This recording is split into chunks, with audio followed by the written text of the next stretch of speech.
The grass had been pressing the same pattern into the earth for longer than anyone could measure. Not growing into it. Pressing into it, the specific deliberate flattening of something that returned to the same ground repeatedly and with purpose, the way water carves a channel not by force but by return, by the patient repetition of the same movement across the same surface until the surface remembers the shape and holds it even when the water is gone. The pattern radiated outward from a single point at the north edge of the field, the point where the field ended and the nothing began, in organized lines that a careful eye could read as tracks. Not animal tracks. Not human tracks. The tracks of something that had been coming to this line for a very long time and knew exactly where it was going and had never once needed to hurry because hurrying implied uncertainty about the outcome, and the thing that made these tracks had no uncertainty about the outcome. It had been here last night. It would be here again tonight. It was always here at the completion of the cycle. And in Ashcroft the cycle always completed. This happened every night in Ashcroft. It had been happening every night in Ashcroft for longer than anyone inside Ashcroft could remember. The people who stood at the line each night when the cycle completed did not find this troubling. They stood and oriented north and received whatever the completion delivered and then returned to their houses, and the next morning planted the same bulbs and stocked the same shelves and sat on the same porch and said the same things in slightly different words, and none of it troubled them because trouble requires the specific awareness that something is wrong, and Ashcroft's primary mechanism was the removal of that awareness so gradually and so completely that the removal itself felt like peace. That was the first thing you needed to understand about Ashcroft. The second thing was this: Sarah Calloway had been here for 11 days and she had not stood at the line yet. She would. They all did eventually. The only question, the one question that mattered in Ashcroft, the one question the town had been answering in the same way for longer than any record of it existed, was whether she would still know why she came by the time she got there. The notebook of a man named Idris Wren suggested she had less time than she thought. His notebook suggested a lot of things. It suggested, for instance, that he had been in Ashcroft for somewhere between 14 months and 4 years. The notebook was in his own handwriting. He trusted his handwriting more than he trusted his memory. He was not certain he was right too. The dates in the notebook did not add up. Not dramatically, not impossibly, just subtly and persistently wrong in the specific way of a record being kept in a place where time did not move the way time was supposed to move. A Tuesday followed by a Thursday followed by a Tuesday again. 3 months recorded in a single paragraph as if 3 months had been an afternoon. The handwriting consistent throughout, neat, compressed, precise, which was the most frightening thing about it, because the handwriting of a man losing his grip on time should look like a man losing his grip, and it did not. It looked like a man keeping very careful records in a place where careful records could not be kept. He had written in the smallest handwriting of any entry in the notebook, the letters so compressed they had to be held close to read, as if the hand that wrote them had been trying to make itself as small as possible. A description of something he had seen at the north field's edge on the night the cycle completed. He could no longer read the entry. He remembered writing it. He did not remember what it said. Sarah Calloway did not know any of this yet. She was in the kitchen of her rental house on the 11th morning of her stay in Ashcroft, making a meal she did not remember learning to make, humming a song she did not remember hearing, moving through the space with a comfort that 11 days did not earn. She had come to Ashcroft to find her brother. She had been here 11 days. She had not found him. What she had found, without noticing she was finding it, was that she was thinking about him less. She had not noticed yet that she was thinking about him less. That was the specific problem with Ashcroft.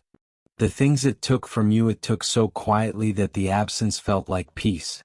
And peace in a life that had contained as little of it as Sarah Calloway's life had contained in the months since her brother disappeared was the most dangerous thing Ashcroft could offer. Because peace felt like the thing she had been driving toward when she drove north. Peace felt like arrival. Peace felt like home. It was not home. She just did not know that yet. At the north edge of the field, the thing that made the tracks looked south. It was patient. It had always been patient. It would be patient for exactly as long as it needed to be, and it had been doing this for long enough to know that exactly as long as it needed to be was never very long at all. Ashcroft was still there. The field was still expanding. The road still ran north. Not yet. She was 31 years old. Her face was angular, a strong defined jaw that softened slightly at the chin, the face of someone whose features had been built for determination and had been living inside grief long enough that the determination had taken on a haunted quality.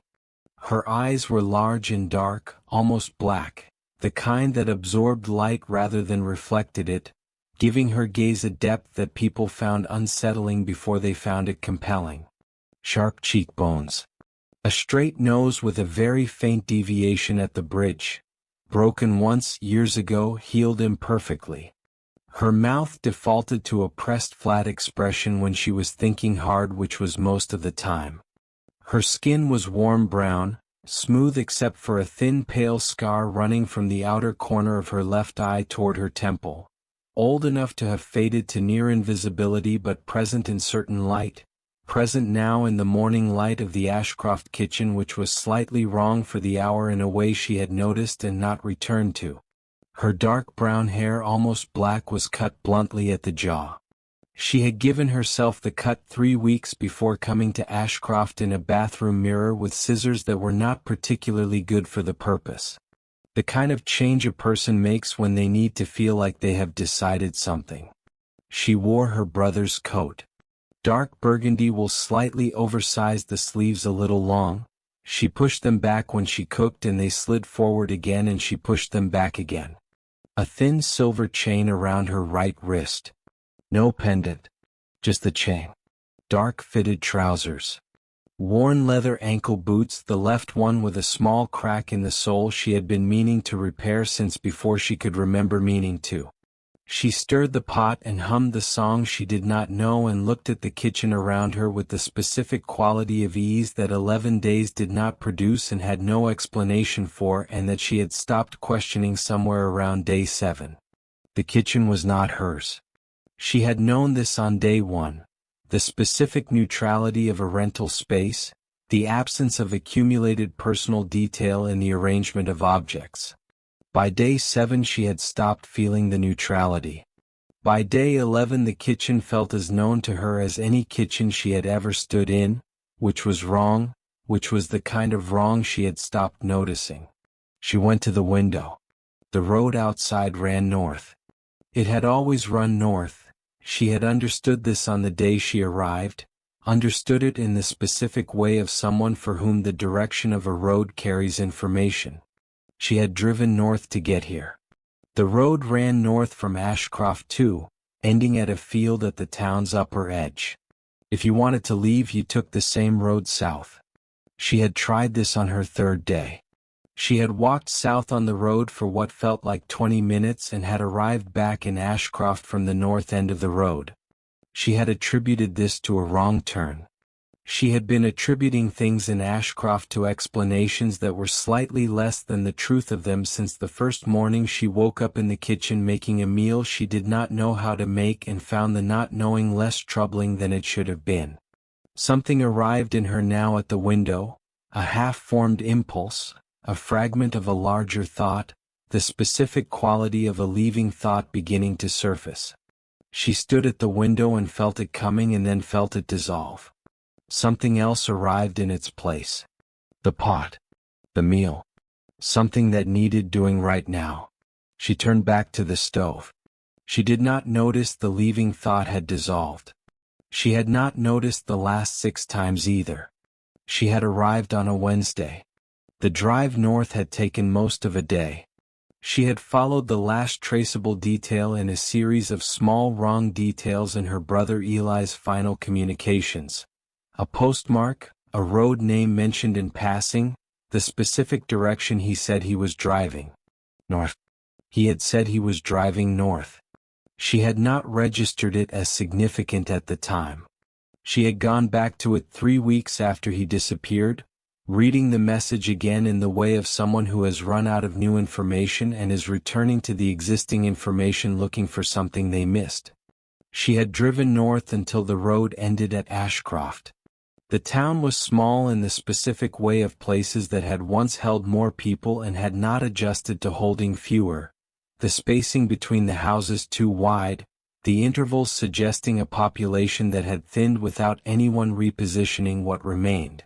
One main road running north ending at the field. The houses on both sides maintained in the way of places where nothing ever truly deteriorated, not recently repaired, just continuously and impossibly intact, as if the ordinary wearing of weather and time had reached a certain point and simply stopped applying. She had spent the first 3 days documenting everything. The methodical habit of someone following a thread. She had photographed the main road and the houses and the general store run by a man named Aldous Penn who was always in the same canvas apron. She had photographed the church at the south end and the congregation that was always the same faces every Sunday. She had photographed the sky over Ashcroft at different times of day, and when she looked at the photographs later, the sky in them showed a quality of light that did not match the season she believed she was in. She had filed this under her phone's white balance being off and had not returned to it. She had spent the next 4 days watching. Her neighbor directly across the road was a woman named Wren who was warm and helpful and always in her garden at the same time each morning. Always planting the same bulbs. Sarah had watched this from the window above her kitchen sink every morning across 7 mornings now. The same time. The same bulbs. The same trowel. The same quiet domestic expression. The expression of someone for whom gardening had stopped being an activity and had become simply a state, a condition of existing in Ashcroft in the morning, as involuntary as breathing and as unexamined. The garden never changed. Not a single new growth. Not a single difference in the arrangement or the fullness of the beds. Wren planted every morning and the garden received nothing of what she planted, and the next morning Wren was at the garden again and did not appear to notice. Sarah had noticed. She had written it in her notebook on day 4. She had gone back to the entry on day 8 and read it, and the reading of it had produced a quality of unease that dissolved within the hour into something else. Something more immediate. Something Ashcroft had ready to replace the unease with whenever the unease threatened to become an action.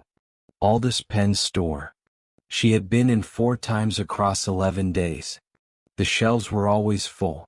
The same stock in the same arrangement. She had taken a tin from the 3rd shelf on her 4th visit and bought it and come back the next day and the tin was there again. Not a different tin of the same variety, the same tin. She had marked the bottom of it with her thumbnail before purchasing and the mark was there on the replacement. She had written this in her notebook. She had not gone back to that entry. She had shown Eli's photograph to everyone she encountered. Everyone was kind. Nobody recognized the face in the photograph. Nobody asked why she was still here. That was the wrongness she had been sitting with when she woke up on the morning of her 12th day. Not the wrong quality light. Not Wren's unchanging garden. Not Aldous Penn's self-replenishing shelves. Those she had noticed and written down and been prevented from acting on by the specific mechanism of Ashcroft. The replacement of every concerning observation with something more immediately demanding.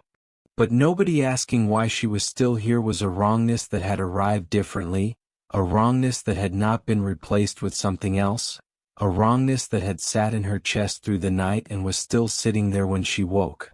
A town full of warm, helpful people. Not one of them had asked why she was still here. She was still sitting with this when someone knocked on her door.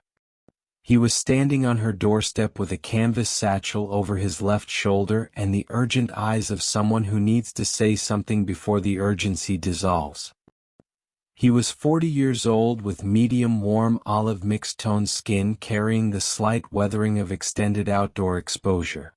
A strong broad jaw anchoring a face that projected calm competence. the kind of face that made people trust him before they had reason to. His eyes were dark brown and level and careful, the eyes of a man whose profession had required him to see things precisely and who had been seeing fine wrong details for too long. Short dark hair slightly uneven at the edges, self-administered, the unevenness subtle but present if you looked, the hair of a man whose relationship with time had become unreliable enough that the evenness of a haircut felt like a problem for a more certain version of himself. A short neat beard well maintained and darker than the hair, the one remaining precision in a man whose other precisions were quietly slipping. A faint horizontal scar across his left cheekbone, thin and old, belonging to a life before Ashcroft. Permanent ink stains on his right index finger and thumb that never fully washed out, the cartographer's mark. His most immediate quality was that he was one beat behind the present moment. Not frozen. Not absent. Just calibrated to a slightly slower version of time than the situation required. The way a clock runs when its mechanism has been in a cold place too long and has not fully resumed its correct pace. He wore a dark olive field jacket worn in all weather. Heavy walking boots that had covered every street in Ashcroft multiple times. The canvas satchel held his current map, his notebook, 3 pencils of different grades, and a compass that had been pointing slightly wrong since he arrived in Ashcroft. He said, "My name is Idris Wren. I have been watching the road from my window and I have not seen anyone move through this town the way you move through it since I have been here. I need to tell you something before you stop moving through it that way." She looked at him with her almost black absorbing eyes, the specific look of someone who has been following a thread alone long enough to be careful about anyone who offers to help. She said, "How long have you been here?" He said, "That is one of the things I need to tell you." She let him in. His calm, steady face produced trust before reason, and she was still sharp enough to notice that and be unsettled by it. She let him in anyway because the thread had brought her to Ashcroft, and the thread had not told her to be careful about a man with ink-stained hands who moved one beat behind the world. He sat at her kitchen table. He opened the satchel. He took out the current map, Ashcroft rendered in precise cartographic detail, and placed it on the table between them. He said, "Every day I map the same streets and every day the map is slightly different. The north field is larger than it was last week. The south end of the road is shorter than it was last month. Ashcroft is changing and nobody inside it notices because they are changing with it." She looked at the map. She looked at him. She said, "What is it changing into?" He said, "I don't know yet. I'm trying to find out before I stop being able to." He showed her the notebook. She read with her dark absorbing eyes, tracking each line carefully. The dates that did not add up. A Tuesday followed by a Thursday followed by a Tuesday again, 3 months recorded as an afternoon, the precise compressed handwriting of a careful man keeping records in a place where careful records could not be kept. She cross-referenced his dates with his weather observations and the state of Wren's garden across the road and the position of the sun at the recorded times. The cross-references confirmed what the dates suggested. Time in Ashcroft did not progress. It cycled. The same points returning the same Tuesday, arriving again, the loop running over and over in the patient way of something that has been running long enough to have stopped needing to be maintained. She turned pages. The entry about Wren, planting the same bulbs across the full duration of the notebook unchanged in every observation.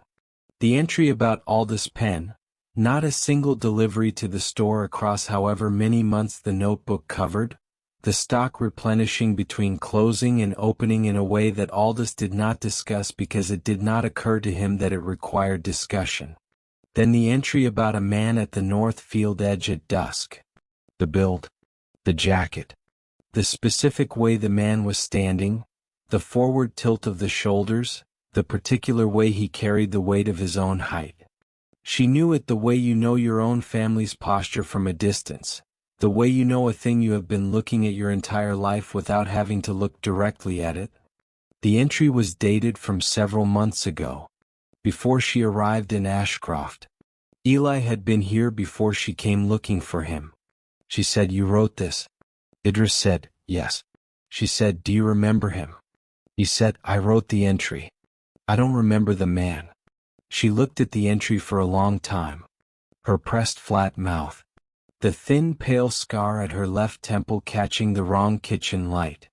She held the thread, her brother's name, the reason she came, the postmark and the road name and the direction he had said he was driving.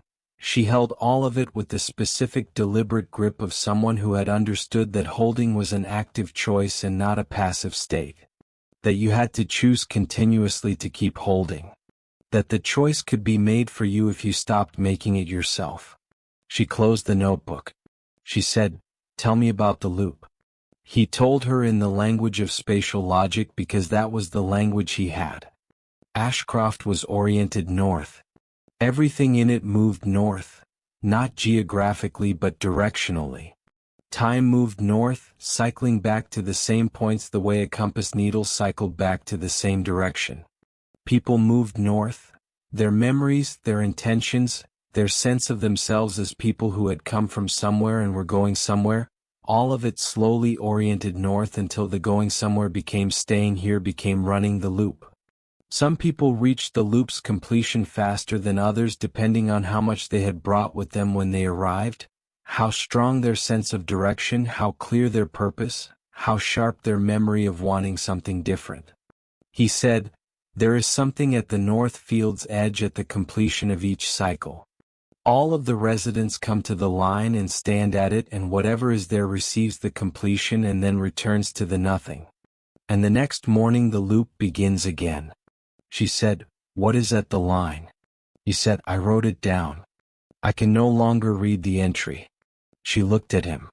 She said, "Show me the field." She went alone at dusk. She walked the main road north with her brother's coat around her shoulders and her notebook in her pocket and her almost black eyes forward. The quality of a woman walking toward something rather than away from something, a quality that Ashcroft had been eroding for 11 days and had not yet fully eroded because she was still close enough to her arrival to carry its momentum. The field opened in front of her at the road's end and she stopped at the boundary where the gravel gave way to grass and she stood there for a moment before stepping in. The light was different here. Not just the wrong quality light that sat over all of Ashcroft but something more specific. A quality of removal, as if the field existed at a slightly greater distance from whatever ordinarily governed things. The sky above the field looked like the sky she had been photographing. The sky that did not match the season, the sky that showed the wrong quality of light for the hour. She looked at the sky above the field and then at the sky above the road behind her, and the difference was visible and measurable, and she took her phone from her pocket and photographed both and stood looking at the two photographs side by side for a long time before she put the phone away and walked into the grass. The grass was uniform across every meter of the field.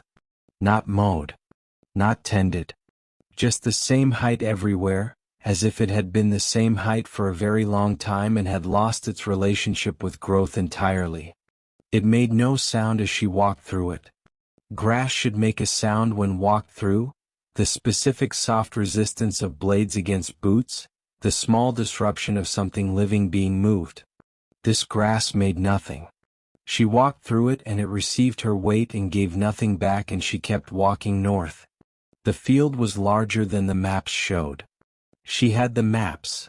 She had been studying them since the kitchen table, memorizing the progression of the field's expansion across the series of slightly different renderings.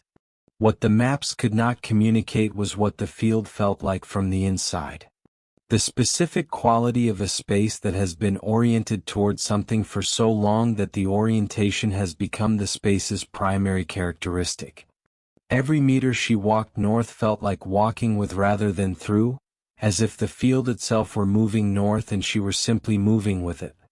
She stopped. At the north edge a line. Not a fence. Not a wall. Not any physical structure. The point where the field simply ended and the nothing began. The nothing was not dark. Not fog. Not anything her existing vocabulary had a clean word for. Just the specific visual quality of a place where the rendering stopped. Where Ashcroft reached the limit of what it was willing to show. She stood at the line. The nothing looked back. She stood there for a long time. Long enough for the wrong quality light to shift from dusk to early dark. Long enough to feel the field's northward pull working on her feet through the soles of her boots. A very slight pressure, not enough to move her, enough to register. Long enough to understand without being able to articulate the understanding that crossing was not a thing she could come back from. Not because of what was on the other side. Because of what crossing would make of her. She looked down. In the uniform grass at the line's edge barely visible a mark. She crouched. Her brother's handwriting, compressed and quick, written in a hurry or written with something that was not quite a hand anymore. 2 words scratched into the earth. Don't cross.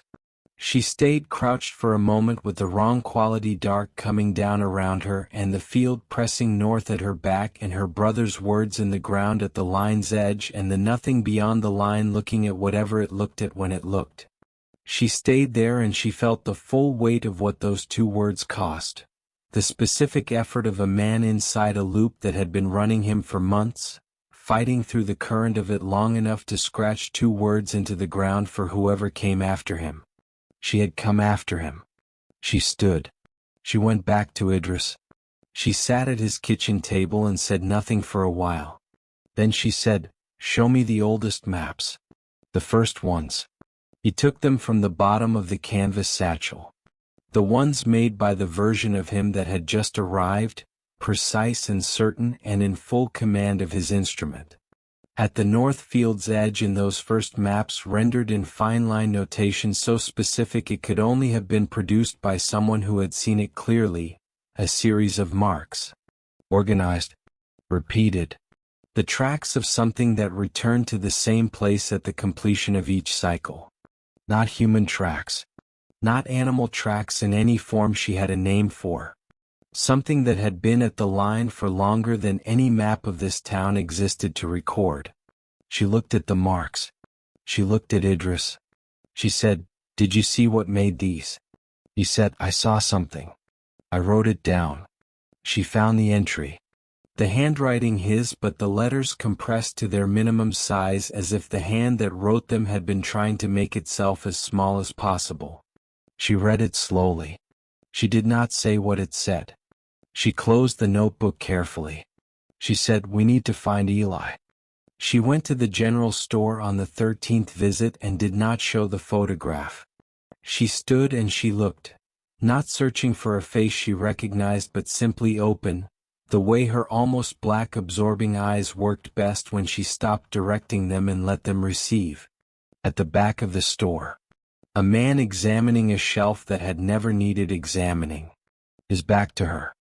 The build, the specific forward tilt of the shoulders she had known since her brother was 8 years old and had grown into his height without fully adjusting to it, the particular way he carried himself that no photograph had ever captured because it was not a feature but a quality you only recognized if you had been watching the same person carry himself for long enough that the recognition had moved from your eyes into something older and more certain. She said his name. Quietly. Not the name from the photograph. The older name, the one that belonged specifically to her brother and not to anyone else, the name that meant him. The man at the shelf went still. The specific involuntary stillness of someone who has heard something they were not expecting to hear in a place they had stopped expecting to hear it. His whole body receiving the sound before his mind had processed it. He turned. Slowly. His face was her brother's face. The same features she had been carrying in her chest for the months since he disappeared, the same jaw and the same eyes and the same slight asymmetry at the left corner of the mouth. His eyes were dark and familiar and one beat behind the present moment, the same quality she had first noticed in Idris, the mark of someone Ashcroft had been working on, but further along, the beat longer, the delay more pronounced. He looked at her.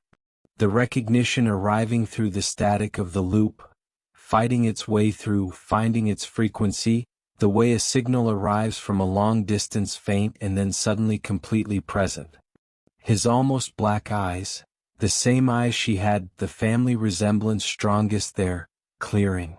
The one beat behind quality still present, but underneath it the specific expression of someone hearing their own name in a place they had stopped expecting to hear it.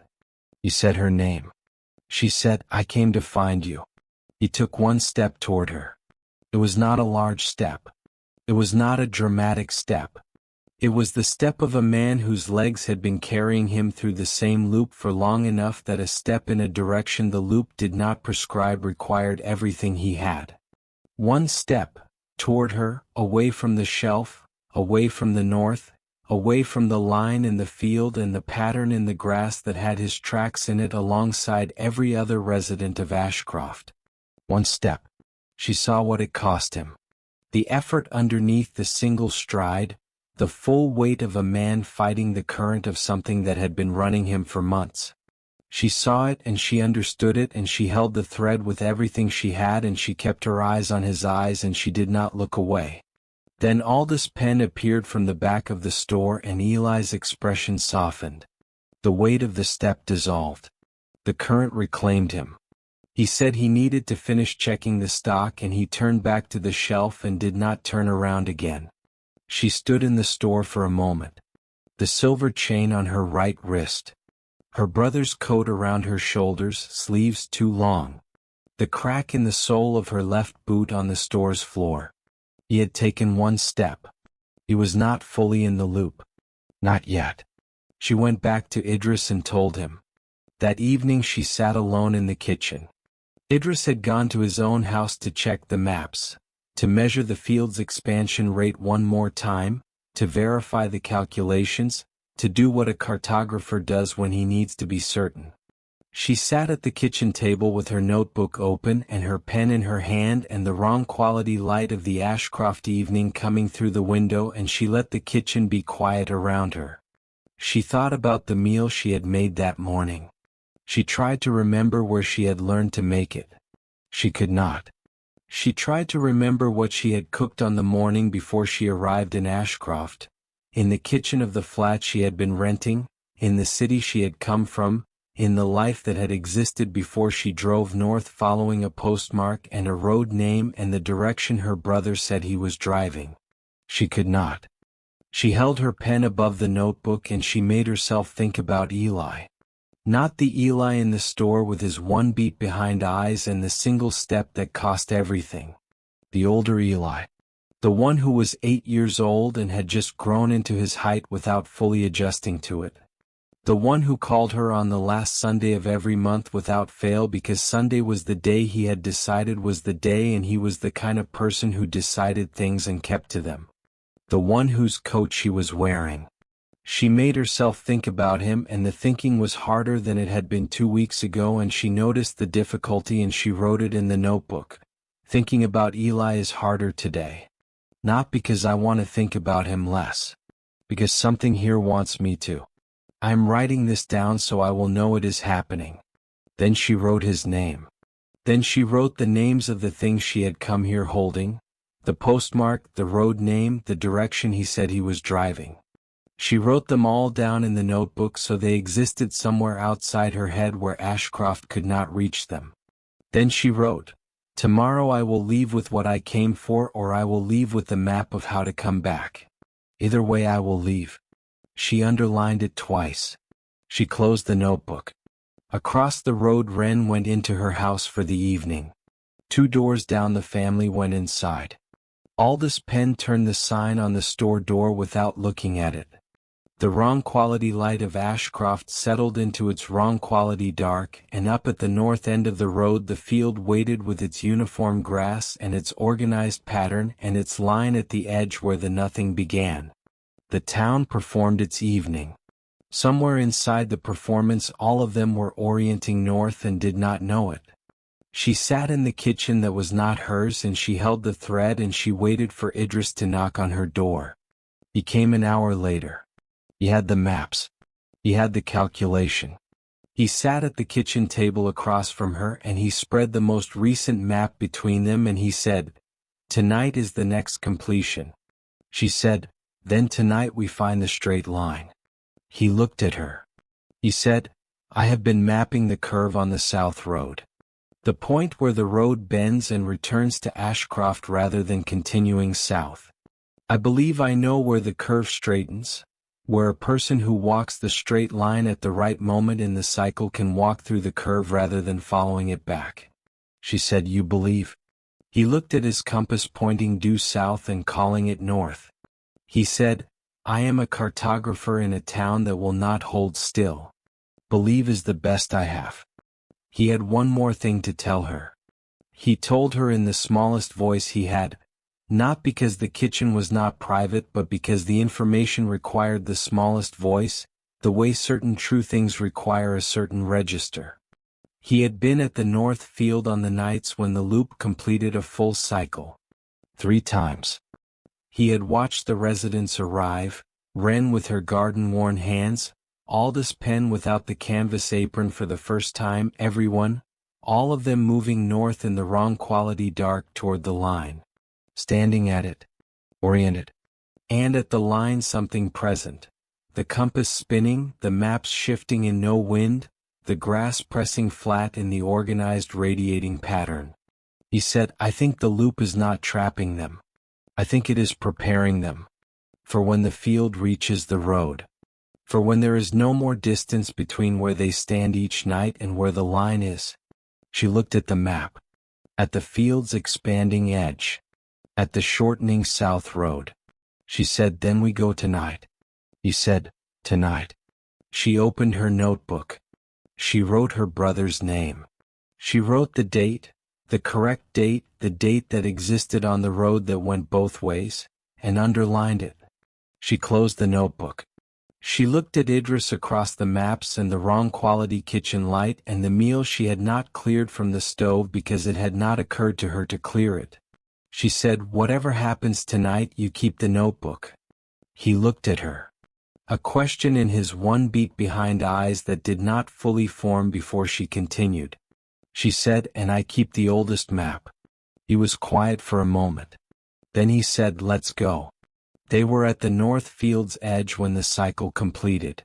The residents arrived as Idris had described, emerging from their houses in the wrong quality dark and moving up the main road north with the quality of people not walking to something but being drawn, the absence of intention in the forward movement, something older and more structural than intention in its place. Wren. Her garden hands at her sides. Moving without looking at the road, oriented by something that was not sight. Aldous Penn. No canvas apron. Moving with the same deliberate quality as always but the deliberateness empty of its usual content. Deliberate as a mechanism is deliberate, as a loop is deliberate. The family. The congregation. Everyone Sarah had watched perform their lives across 14 days, all of them moving north in the wrong quality dark toward the line. And among them moving with the same quality one beat behind in the full measure she had registered in the store, Eli. They stood at the line. Oriented north. The presence arrived. The compass in Idris's hand began spinning. The maps in the canvas satchel shifted in no wind. The grass of the north field pressed flat in the organized radiating pattern across its full uniform surface. The pattern that had been pressing into this earth for longer than any map recorded, the pattern that told a story in its organization that Idris could read and Sarah could feel and neither of them needed to say aloud. Sarah stood at the line and held the thread. Her brother's coat. The sleeves slightly too long. The smell of a life before Ashcroft still in the wool. The specific smell of a life that had Eli in it, a life she was here to find some portion of. Eli was 10 feet from her in the group. His eyes were north. She said his name. What? Quietly. The older name. The one that meant him specifically. His eyes did not move. Then they moved. Finding the frequency through the static of the loop, slow, working against resistance, the signal from a long distance. He looked at her. The one beat behind quality still there, but underneath it, fighting through it, the specific expression of someone experiencing an interruption to a sequence that had been running uninterrupted for months. His almost black eyes, the family eyes, the eyes she saw in her own mirror, clearing. He took one step toward her. The same step as in the store. The step that cost everything. The step of a man fighting the current of something that had been running him for months, with the one thing the loop had not been able to take. The specific recognition of a voice that had been saying his name since before he could remember anyone saying his name. The presence at the line registered the step. The organized grasp pattern shifted. The radiating lines redirecting the center of the pattern moving. The compass in Idris's hand stopped spinning and pointed directly at the line. Idris grabbed her arm. He said, "Now. The curve. We go now." They moved south. Not running. The specific controlled pace of people who understood that drawing the attention of the presence at the moment of its completion was the one thing they could not afford.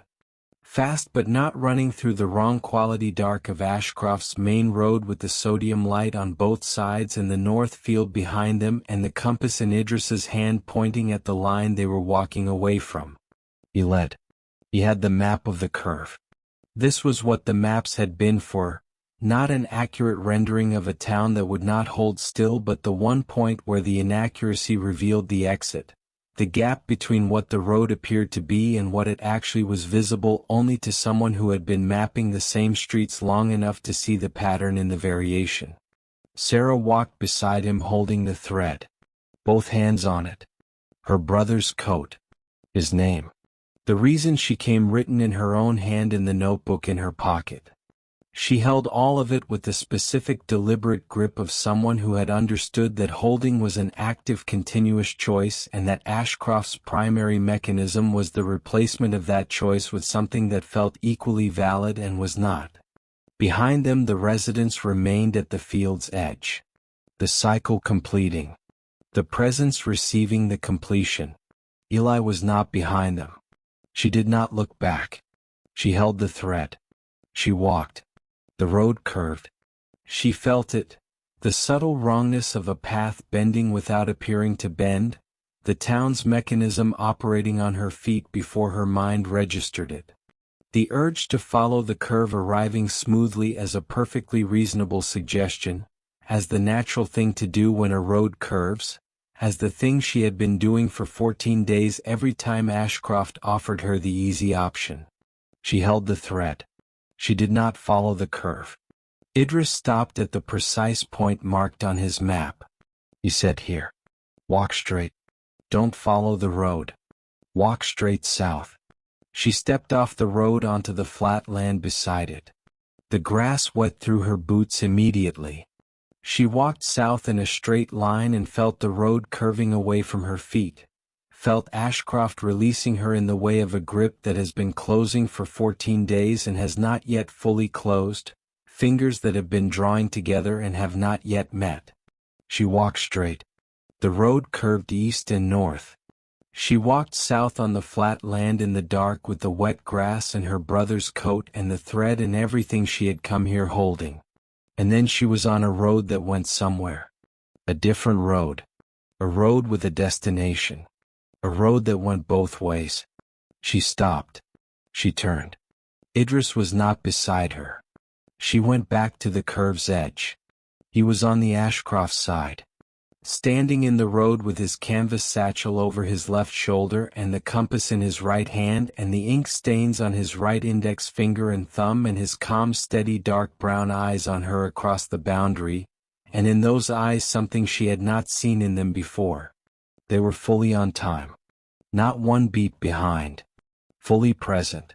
Fully decided.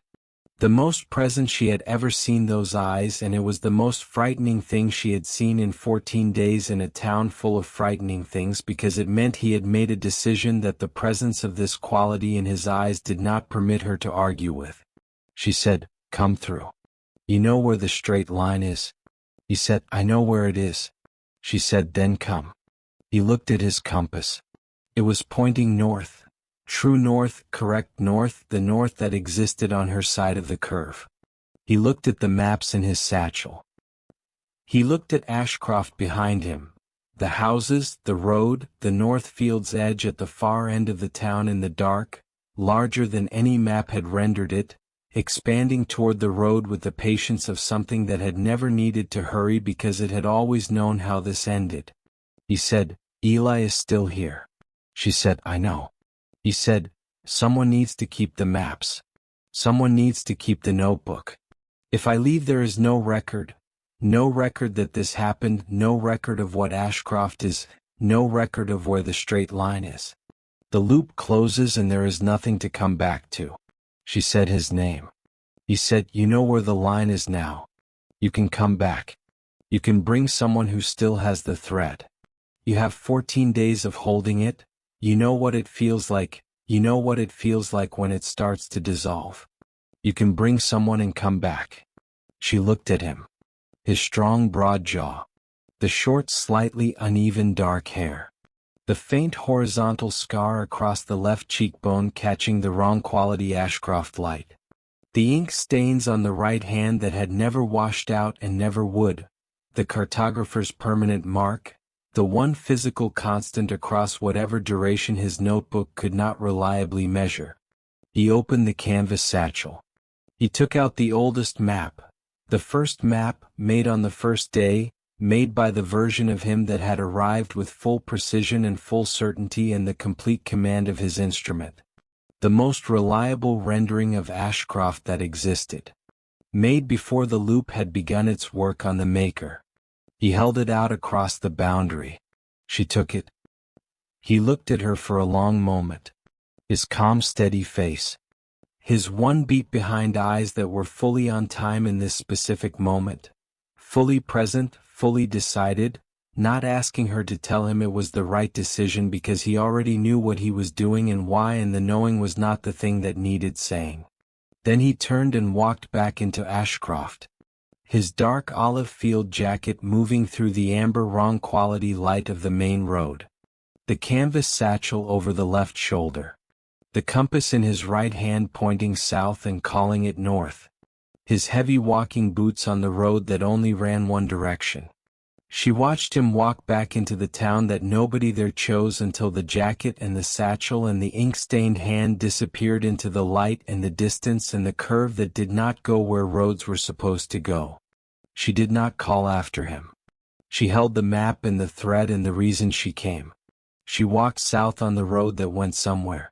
The road was ordinary in the specific way that ordinary becomes extraordinary after 14 days of wrong quality light and curving roads and fields that expanded in the night and neighbors who planted the same bulbs in the same ground every morning without receiving anything back. The road had markings on it. Faded white lines down the center. Signs at the verges showing distances to places that existed outside Ashcroft. Places she knew. Places she had been, places that existed on maps that did not change from one day to the next. She read each sign as she passed it the way you read something you were not certain you were permitted to still have. The names of places. The distances between them. The existence of a world in which those distances were stable and those names referred to something that stayed where it was told it was. She walked and she let the road accumulate behind her. Each step south a step that Ashcroft's road had never permitted. Each meter of distance a meter the loop could not produce. She walked and the distance grew and Ashcroft did not follow and the road did not curve and the field did not expand into the space she was walking through because she was outside it and outside it the mechanics did not apply. She stopped once. Turned and looked back. Ashcroft visible at the distance. The houses, the main road, the wrong quality light sitting over everything like a weather system that had forgotten to move.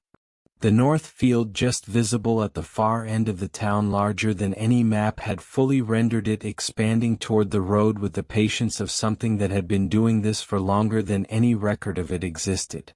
And at the field's edge barely perceptible at this distance the suggestion of movement. Something at the line. Oriented. present at the completion of the cycle in the way that something is present when it has been waited for and has arrived. She stood looking at it for a moment. Then she thought about what she held, and she found that the inventory of it was longer than she had expected. The oldest map of Ashcroft, made by a cartographer on his first day before the town had begun its work on him, the most accurate rendering of a place that would not hold still, containing the precise notation of the marks at the field's edge and the point on the south road where the curve could be walked straight. She folded it carefully and held it with both hands.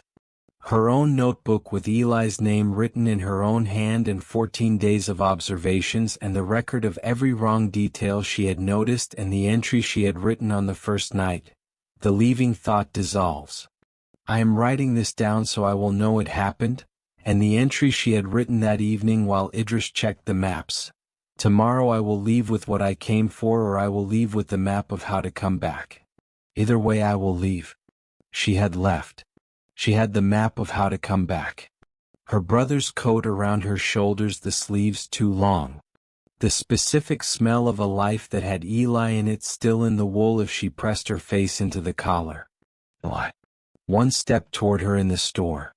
One step toward her at the field's edge. The same step both times.